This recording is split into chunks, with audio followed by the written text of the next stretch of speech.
एक उम्मीद सुनहरे ख्वाबों की जो आपने देख रखे हैं अपने बच्चों के लिए, सुनहरे कल की सूरत में। उस सुनहरे कल के लिए हम संवारते हैं आपके बच्चों का मुस्तकबिल। यूनिक ग्रुप ऑफ इंस्टीट्यूशन गुज़िश्ता 33 वर्षों से दिखा रहा है रास्तों को मंजिल, उम्मीद को रोशनी, इल्म से अमल की रवायत, बच्चों के रोशन मुस्तकबिल का जामिन।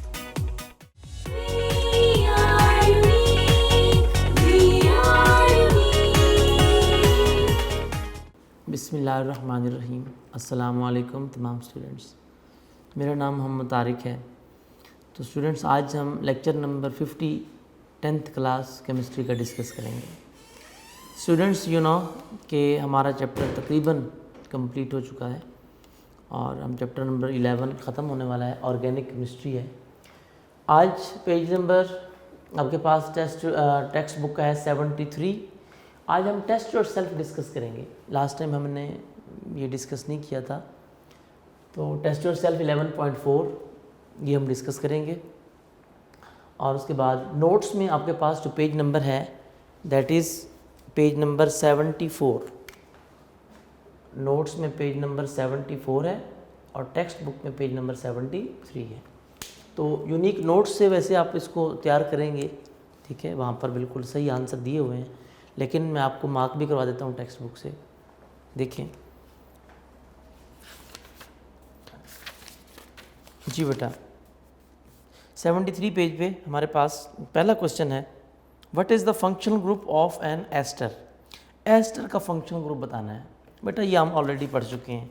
पेज नंबर आए ज़रा 69 पे, टेक्स्ट बुक का पेज नंबर 69। यहाँ पर मैं आंसर साथ मेंशन करता जाऊँगा कहाँ कहाँ पे हैं, कौन कौन से पेज पे हैं जी।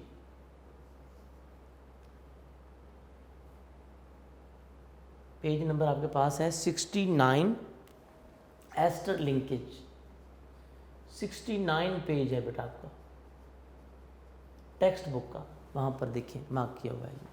वहाँ पर आपने एस्टर लिंकेज सारा लिख देना है, ठीक है। उसमें बता भी देना है इसका फंक्शन ग्रुप और एग्जांपल भी दे देनी है।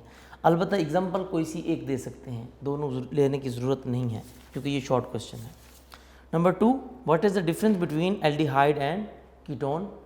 बेटा एल्डिहाइड और कीटोन दोनों आपने डिटेल से लिख देने हैं पॉइंट बना के। एक तरफ एल्डिहाइड का फंक्शन ग्रुप देखें, पेज नंबर 68 पे आए ज़रा। इसका आंसर आपके पास पेज नंबर 68 पे है। पेज नंबर 68 आप एक तरफ एल्डिहाइड, यहाँ पर एल्डिहाइड लिख लें, एक तरफ कीटोन लिख लें। इंपॉर्टेंट शॉर्ट क्वेश्चन है, अक्सर पेपर में आया होता है बेटा। इधर आप लिख देंगे एल्डिहाइड और इधर लिख देंगे आप कीटोन। बता देना है बेटा। आपको पता है एल्डिहाइड का जो फंक्शनल ग्रुप है वो कौन सा होता है।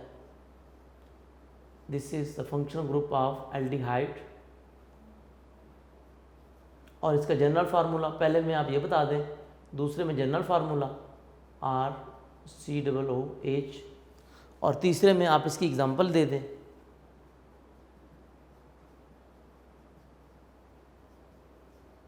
सेम है, पहले ने बता दें कीटोन का फंक्शनल ग्रुप क्या होता है। आपको पता है ये उसका फंक्शनल ग्रुप होता है कीटोन का। सेंटेंस बना के लिखना है, सिर्फ ये नहीं लिख देना जैसे वहाँ पर लिखा हुआ है बुक में। और दूसरे में आपने उसका जनरल फार्मूला बता देना है RCOOR', और बता देना है कि R and R' are alkyl groups, they may be same और डिफरेंट। तीसरे में एग्जांपल दे देनी है आपने। क्लियर। आपने इसकी एग्जांपल भी दे देनी है, इसकी भी।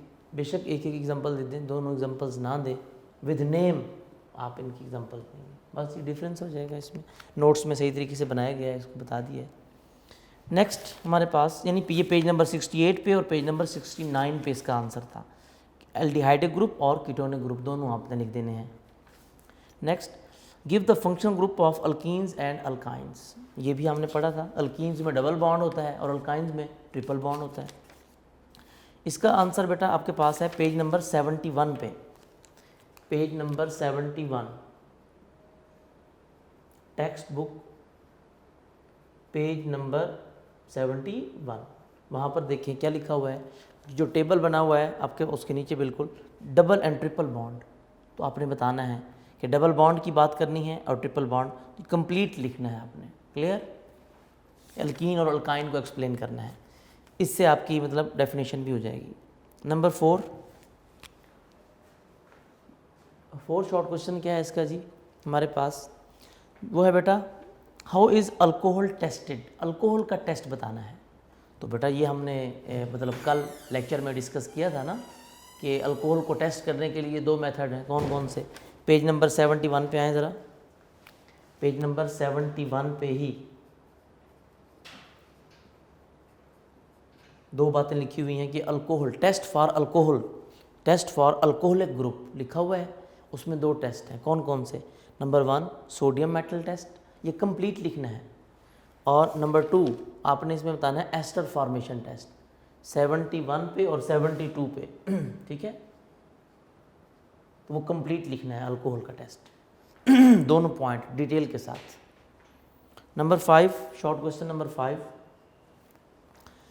How a ketonic group is tested. Ketone का टेस्ट लिखना है बेटा। कीटोन का टेस्ट आपके सामने है पेज नंबर 72 और 73 पे। 3 प्रोसेस हैं, कौन कौन से। फिनाइल हाइड्रोजन टेस्ट है, सोडियम नाइट्रोप्रोसाइड टेस्ट है, और number 3 with Fehling solution test. Clear? तो ये आपने लिख देने हैं इसमें कंप्लीट। तो ये भी हो गया पेज नंबर 72 एंड 73 पे, पेज नंबर 72 एंड 73। तो ये तो बेटा सारी आसान सी चीज़ें हैं जो कि हमने डिस्कस। अच्छा मुझे याद आ गया बेटा, आपको मैंने बताया था कि लास्ट टेस्ट योरसेल्फ जो हम रिसेंटली जो हमने किया था ना, टेस्ट योरसेल्फ 11.3, इसमें देखिए मैंने एक क्वेश्चन आपको दिया था सेल्फ असेसमेंट के लिए जो कि बहुत इजी था। मैंने कहा था पेज नंबर 65 पे हैं सारे बच्चे, our existence owe to organic compounds comment, कि हमारे ऑर्गेनिक कंपाउंड्स जो है वो ज़रूरी है हमारे लिए, हमारी बका के लिए, हमारी एग्जिस्टेंस के लिए। यानी हमारी एग्जिस्टेंस किस चीज़ से है? ऑर्गेनिक कंपाउंड से है। ऑर्गेनिक कंपाउंड्स हैं तो हम हैं, ऐसे ही था ना इसका मतलब। तो कमेंट देना है, तो क्या कमेंट आपने सोचा बेटा? नोट्स में भी तो लिखा है, लेकिन आप देखिए बेटा, आप इसका आंसर ये दे सकते हैं कि डेली लाइफ में हम जितनी भी चीज़ें यूज़ करते हैं, मोस्टली फूड आइटम्स, खाने पीने के लिए, carbohydrates, proteins, fats, oils, vitamins, etc, सारी चीज़ें जो हैं ये क्या हैं? ऑर्गेनिक हैं। तो जब फूड आइटम्स ही टोटल, यानी फूड आइटम्स भी सारे ऑर्गेनिक हैं, इवन हम पहनने के लिए शूज़, ड्रेस, ईटीसी, तमाम की तमाम चीज़ें जो कि हमारी बेसिक नीड है, वो सारी की सारी चीज़ें क्या हैं? ऑर्गेनिक है। दैट्स वाई, ये उसकी रीज़न थी। तो इसका आंसर वैसे टेक्स्ट बुक में भी है, मैं मार्क करवा देता हूँ। पेज नंबर 65 पे जो यूजेस ऑफ ऑर्गेनिक कंपाउंड्स का पैराग्राफ है, देखें जहाँ पर लिखा हुआ है no doubt 1000 of organic compounds are synthesized naturally by animals and plants, but million of organic compounds are being prepared in the laboratories by the chemists because these compounds are the part of everything। यहाँ से answer लिखेंगे, because से आप लिखेंगे कि our existence owe to organic compounds because, sentence बना देंगे, because से लेकर आंसर लिखेंगे, because these compounds are part of everything from food we eat to the various items we use in daily life to fulfil our needs. Mean food items, carbohydrates, और उसके बाद तमाम के तमाम, बेशक यूजेज में से ये बता दें, यानी इन द फील्ड ऑफ आप लिख सकते हैं medicine, in food, clothing, fuel, medicines and raw materials ETC, ये भी आप लिख सकते हैं। राइट, ये टेस्ट टू सेल्फ हमारा हो गया। उसके बाद हम इसमें बेटा यहाँ पर देखें एक चीज़ है, यहाँ पर 73 पेज पे ही, pharmaceutical chemists work towards the partial and the total synthesis of effective drugs. वो ये कहना चाह रहा है कि फार्मास्यूटिकल जो केमिस्ट हैं वो बहुत ज़्यादा इफ़ेक्टिव ड्रग्स बना रहे हैं। तो जाहिर सी बात है उसमें कौन सी चीज़ जो है इन्वॉल्व है? ऑर्गेनिक कंपाउंड्स भी इन्वॉल्व है, यानी केमिस्ट्री इन्वॉल्व है उसमें। तो वो बताना चाह रहा है कि ये क्या है, कैसे है। ठीक है, तो आजकल आपको पता है अच्छी से अच्छी बेटा मेडिसिन बनाई जा रही है। क्यों? ऐसी मेडिसिन बनाई जा रही हैं जिनके साइड इफ़ेक्ट्स बहुत कम हों, ऐसी मेडिसिन बनाई जा रही हैं जिनके साइड इफ़ेक्ट ना हों या हों तो बहुत कम हों, मीन इस तरीके से आप कह सकते हैं। तो वो कहता है कि सोसाइटी साइंस एंड टेक्नोलॉजी में ये आपकी इन्फॉर्मेशन के लिए कुछ बातें बताई जाती हैं, जो हम रीड कर लेते हैं। MCQs या शॉर्ट क्वेश्चन इसमें से बन सकता है। क्लियर जी। Synthesis of effective drugs to control the epidemics and fatal diseases is the need of the society. जाहिर सी बात है बेटा, आजकल जिस तरह आप देख रहे हैं कि कोरोना ने कितना तबाही मचाई है पूरी दुनिया में, तो आप देखें कि इस किस्म की पेंडेमिक डिजीज़ हो, एपिडेमिक जितनी भी हैं, मतलब जानलेवा बीमारियां जितनी भी हैं, ख़तरनाक बीमारियां, तो उनको कंट्रोल करने के लिए, उनको ख़त्म करने के लिए, उनको क्यूर करने के लिए, उनके ट्रीटमेंट के लिए मतलब बहुत सारी मेडिसिन्स की ज़रूरत है। आए दिन कोई ना कोई मामला, कभी डेंगू आपने देखा होगा, ठीक है, कभी कोई वायरस आ गया, कभी कोई वायरस आ गया, तो मीन इस तरह के प्रॉब्लम्स चलते रहते हैं जी। The responsibility to synthesise effective drugs is of pharmaceutical chemist. बिल्कुल, ये फार्मास्यूटिकल केमिस्ट हैं, उनकी रिस्पॉन्सिबिलिटी है। They can evaluate the efficiency and safety of these drugs. They make the drugs more and more effective by reducing their side effects and enhancing potency. Right? तो ये बातें बताई गई हैं, यानी ये उनका रोल है, जो उनकी रिस्पॉन्सिबिलिटीज़ हैं। शॉर्ट क्वेश्चन बन सकता है, बना लें, what are the responsibilities of pharmaceutical chemist. What are the responsibilities of pharmaceutical chemist, ये शॉर्ट क्वेश्चन बना लें। उसका आंसर फिर आप क्या लिखेंगे कि उनकी रिस्पॉन्सिबिलिटी क्या है, फिर आप सेकेंड लाइन से the responsibility to synthesise effective drugs is of pharmaceutical chemist, वो कौन कौन सी हैं, are number 1 they can evaluate the efficiency and safety of this drugs, number 2 they make the drugs more and more effective by reducing their side effects and enhancing potency. ये हो गया। उसके बाद पेज नंबर 69 पे आए सारे बच्चे, वहाँ पर इंटरेस्टिंग इन्फॉर्मेशन है हमारे पास, ठीक है। तो देखिए इसमें यहाँ पर 69 पेज पे इंटरेस्टिंग इन्फॉर्मेशन है, बड़ी इम्पोर्टेंट। तो इसके ऊपर लिख लें important short question and MCQs। इसमें से एक दफ़ा MCQs आ भी चुका है और शॉर्ट क्वेश्चन भी आ चुका है बोर्ड में, ठीक है जी। वो क्या है बेटा, number 1 perfumes often contain rose oil. ये MCQs आ सकता है कि परफ्यूम्स में कौन सी चीज़ होती है, रोज़ ऑयल होता है। Which consist of distinct smell giving the organic compound geraniol, ठीक है ना, जेरेनियोल कहा गया है बेटा। तो ये क्या है जेरेनियोल, अक्सर में आखिर में लास्ट में नेम देखा होगा इसका आपने, इसमें ओल लिखा हुआ है। जेरेनियोल क्या है, ये एक ऑर्गेनिक कंपाउंड है, आप समझ लें। जेरेनियोल, ठीक है। तो ये जेरेनियोल जो है बेटा, जेरेनियोल बेटा क्या है एक्चुअली, ये एक ऐसा कंपाउंड है, इसमें बहुत ही प्लेजेंट ऑडोर होती है, प्लेजेंट ऑडोर उसकी होती है। यानी ये जेरेनियोल एक्चुअली एक किस्म का अल्कोहल है। ये क्या है, अल्कोहल है। जेरेनियोल अल्कोहल है, इसके आखिर में OL है, मतलब मेथनॉल, एथेनॉल जिसे होते हैं, वैसे ही एक क्या है जेरेनियोल। जेरेनियोल इसका नाम है, इसमें ये एक किस्म का अल्कोहल है, और ऐसा अल्कोहल है जिसकी आडोर क्या होती है, बहुत ही प्लेजेंट, बहुत ही अच्छी फ्रेगरेंस होती है इसमें। आमतौर पर जो आपने देखा होगा, हम जो खुशबू वगैरह, इतर वगैरह हम लगाते हैं, ठीक है, तो उनका जो इस्तेमाल करते हैं उसमें ये यूज़ होता है, उसमें अल्कोहल होता है, जिसकी वजह से खुशबू फैल जाती है, स्प्रेड हो जाती है फ्रेगरेंस उसकी। खुशबू लगा के कोई आए तो पता चलता है कि खुशबू लगाई है उसने, ठीक है। इतर वगैरह में जो खुशबू होती है वो उस किसकी वजह से उसमें यूज़ करते हैं, किसको, जेरेनियोल, यानी ये एक किस्म का अल्कोहल है, उसकी आपको मैं टर्म बता रहा हूँ। तो इसमें होता क्या है ऐसा, ये जेरेनियोल कंसिस्ट ऑफ 2 फंक्शनल ग्रुप, इसमें 2 फंक्शनल ग्रुप होते हैं। कौन कौन से, एक तो होता है जी carbon carbon double bond and hydroxyl group. लो जी बात आ गई ना हाइड्रोक्सल वाली। अगर हाइड्रोक्सल ग्रुप होगा तो जाहिर सी बात है, हाइड्रोक्सल ग्रुप किसकी पहचान है, अभी मैंने बताया आपको, अल्कोहल की। और double carbon carbon double bond, यानी ये अनसैचुरेटेड कंपाउंड्स के साथ कौन सा ग्रुप लगा होता है, OH, यानी 2 functional group at a time होते हैं इसमें, ठीक है। तो एंड हाइड्रोक्सिल ग्रुप। ये शॉर्ट क्वेश्चन आ सकता है और एमसीक्यूज भी आ सकता है। क्लियर? एक चीज़ ये क्लियर हो गई, एक शॉर्ट क्वेश्चन कंप्लीट। दूसरा शॉर्ट क्वेश्चन अलग से है और एमसीक्यूज भी अलग से है। कौन सा? A sniffing dog can recognise the characteristic smell of a human sweat. आपको पता है ये खोजी जो डॉग्स होते हैं आपने देखा होगा, ठीक है ना, तो वो क्या करते हैं आमतौर पर, वो कैसे चेक करते हैं, वो ह्यूमन स्वेट को उसको देखकर दौड़ते हैं, भागते हैं कि यहाँ से कोई आदमी गुजरा है।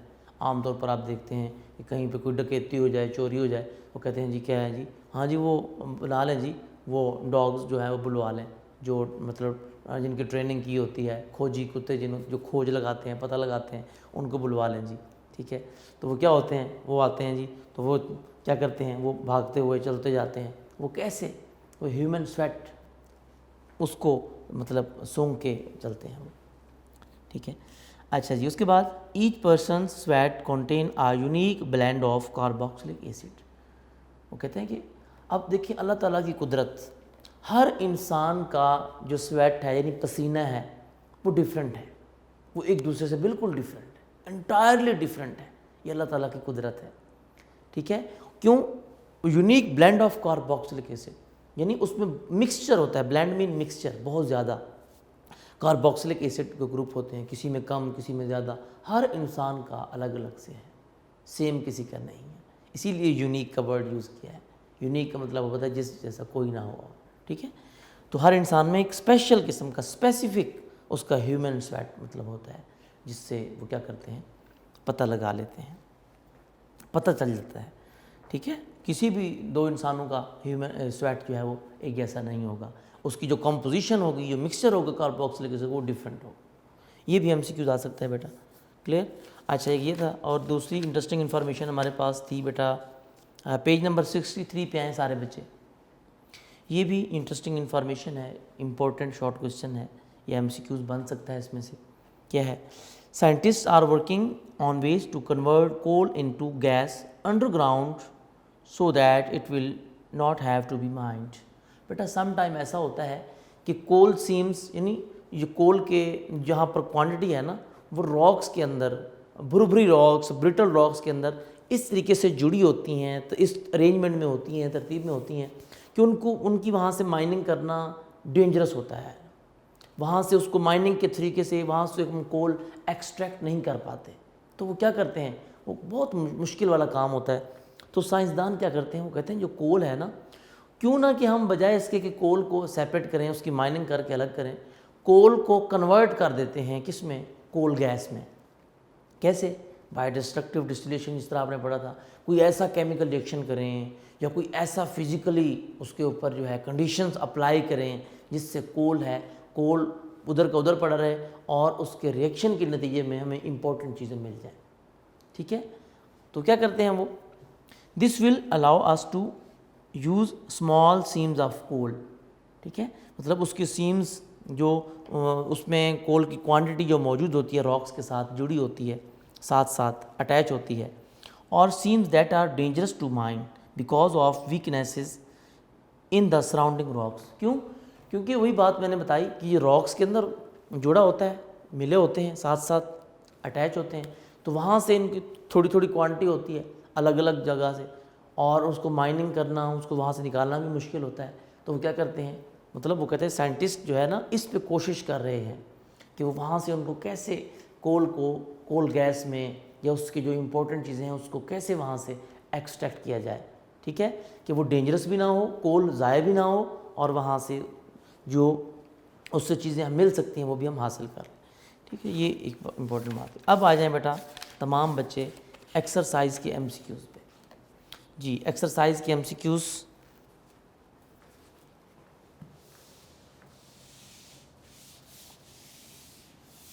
एक्सरसाइज के जो एमसीक्यूज़ हैं बेटा, इनको हम कॉन्सेप्ट के साथ समझ के डिस्कस करेंगे। एक्सरसाइज एमसीक्यूज़ पेज नंबर 76 है टेक्स्ट बुक का।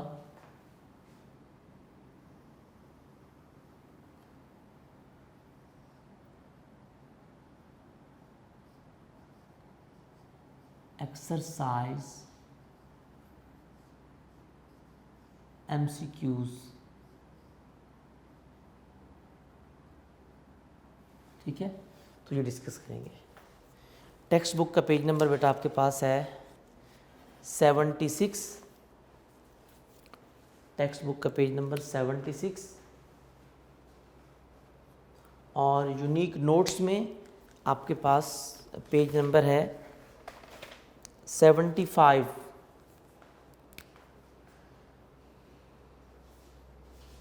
ठीक है, तो स्टूडेंट्स हम MCQs को साथ साथ डिस्कस करते जाएंगे। जी बेटा, सबसे पहला हमारे पास जो MCQs है पेज नंबर 76 पे, जी put a tick on the correct answer. आपने बेशक इसको सर्कल करते जाएं, वो ज़्यादा इजी है आपके लिए, टिक की बजाय सर्कल कर दें, क्योंकि पेपर में वैसे भी आपने जो बबल फिल करने होते हैं लाइक अ सर्कल, तो आप जी बेटा आसान MCQs हैं बहुत ही, हमने पूरा चैप्टर पढ़ा है तो इसमें कोई चीज़ ऐसी नहीं है जो कि डिस्कस ना की हो। The ability of carbon atoms to form chains is called catenation, B option होगा पहले का। मैं इसके आंसर साथ साथ बेटा लिखते जाऊंगा। पहले का आपके पास कौन सा ऑप्शन होगा? बी। पहले का बी ऑप्शन है catenation, B option, circle B, catenation. दूसरा MCQs हमारे पास क्या है बेटा? Coal having 90% carbon content is anthracite. बेटा 90% है तो अंडरस्टूड सी बात है, क्या होगा? Anthracite, C option, anthracite. Main component of natural gas students you know that is methane, क्योंकि 85% होती है तो मेन पार्ट जो उसका होता है वो क्या होता है? मीथेन। मीथेन ए ऑप्शन बेटा इसका। MCQs नंबर 4 जी, 4 MCQs में क्या है? The strong heating of coal in the retorts in the absence of air. Retorts बेटा जहाँ पर ये प्रोसेस किया जा रहा होता है ना उसको रेटॉर्ट्स कहा जाता है, यानी जहाँ पर कोल को हीट किया जा रहा होता है जिस जगह पे, उसको रेटॉर्ट्स कहा जाता है। ठीक है ना? अच्छा, तो यहाँ पर कंफ्यूज नहीं होना आपने, रेटॉर्ट्स एक नया वर्ड लिखा गया यहाँ पे। Destructive distillation, D option, D option, destructive distillation. Pitch is black residue of coal tar, B option, 5th का। जी 6 का फिर आ गया बेटा, natural gas is 85% methane, it is use to make carbon black, A option, carbon black. बेटा हमने पढ़ा था, देख सकते हैं आप, इंपॉर्टेंस ऑफ नेचुरल गैस में मैंने बताया था आपको, पेज नंबर है आपके पास 64 टेक्स्ट बुक का, वहाँ पर देख सकते हैं आप। Natural gas is used as fuel in homes as well as industries, it is used as fuel in automobile as compressed natural gas, natural gas is also used to make carbon black and fertiliser. तो यहाँ पर देखें fertiliser का option नहीं है तो carbon black लगाएंगे हम। Next MCQs number 7, MCQs number 7 जी हमारे पास है जी। Which one of the following does not contain starch. Starch किस में नहीं होता? शुगर कैन, शुगर कैन में नहीं होता बेटा, ए ऑप्शन, क्योंकि बाकी सारे के सारे जितनी चीज़ें हैं, मेज़, बार्ले, पोटैटोज़, ये सारी की सारी चीज़ें इनमें स्टार्च होता है, लेकिन शुगर कैन में नहीं होता, शुगर कैन में नहीं होता, ध्यान में रखिएगा। नंबर 8 नंबर पे हमारे पास ये है, पेट्रोलियम इज़ रिफाइंड। पेट्रोलियम की रिफाइनिंग कैसे की जाती है? पेट्रोलियम लिक्विड है, इसकी फ्रैक्शनल डिस्टिलेशन होती है, बी ऑप्शन, मैंने बताया था, द डिटेल में समझाया था आपको, बी ऑप्शन। नंबर 9 हमारे पास है बेटा, in laboratory urea was prepared by. आपको पता है बेटा लेबॉर्ट्री में first time in the history urea किसने सिंथेसाइज की थी? वूलर ने, ए ऑप्शन। MCQs नंबर 10 जी, general formula of alkyl radical is, बेटा आपको पता है दैट वाज CnH2n+1, ये अल्काइल रेडिकल का फार्मूला था। ठीक है, इसका ऑप्शन यहाँ पर सी है, सी ऑप्शन, CnH2n+1 ख्याल करना है। ठीक है, अच्छा नेक्स्ट 11 हमारे पास MCQs आ गया। जनरल फार्मूला ऑफ, ये हो गया, identify which one of the following compound is a ketone. बेटा आपको कीटोन की एग्जांपल याद होगी, कैसे? कार्बन का डबल बॉन्ड ऑक्सीजन के साथ, इधर भी CH3, एक एग्जांपल आपने पढ़ी थी, इधर भी CH3, एसीटोन की एग्जांपल पढ़ी थी। इसको अगर इकट्ठा करके लिखें तो क्या लिखेंगे? ये भी CH3 है, ये भी CH3 है, और ये क्या है? CO। इसको ऐसे लिखा जा सकता है ना, CH3 ट्वाइस एंड CO, यानी अगर बॉन्ड सारे शो ना करें हम तो इसको ऐसे लिखा जा सकता, तो ये मौजूद है वहाँ पर, आप देख सकते हैं बी ऑप्शन में, B option CH3 twice CO, यानी इसको ऐसे भी लिख सकते हैं, एसीटोन को लिखकर आप इकट्ठा करके लिख दें कंडेंस फॉर्म में। नंबर 12 हमारे पास है जी,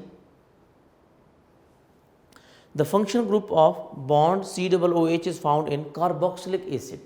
क्यों? क्योंकि हमें पता है, हम इसका ऑप्शन हमारे पास ए आएगा। कैसे बेटा? आपको पता है आप इसको ऐसे लिखते थे, carbon double bond oxygen and OH, और इसको इकट्ठा लिखते थे तो ऐसे लिखा जा सकता है। MCQs नंबर 13 हमारे पास आ गया जी, which one of the following statement is not true about fossil fuels. Fossil fuels के बारे में एक बात गलत लिखी हुई है, कौन सी? चलिए पहले जो ठीक बातें हैं वो भी देखते हैं साथ साथ। नंबर ए पार्ट पे है, ए में लिखा है दे ऑल कंटेन कार्बन, जाहिर है ठीक है, ये तो बात सच है। नंबर 2 दे आर रिन्यूएबल, इनको रिन्यू नहीं किया जा सकता, ये गलत है, ये नॉन रिन्यूएबल सोर्सेज हैं।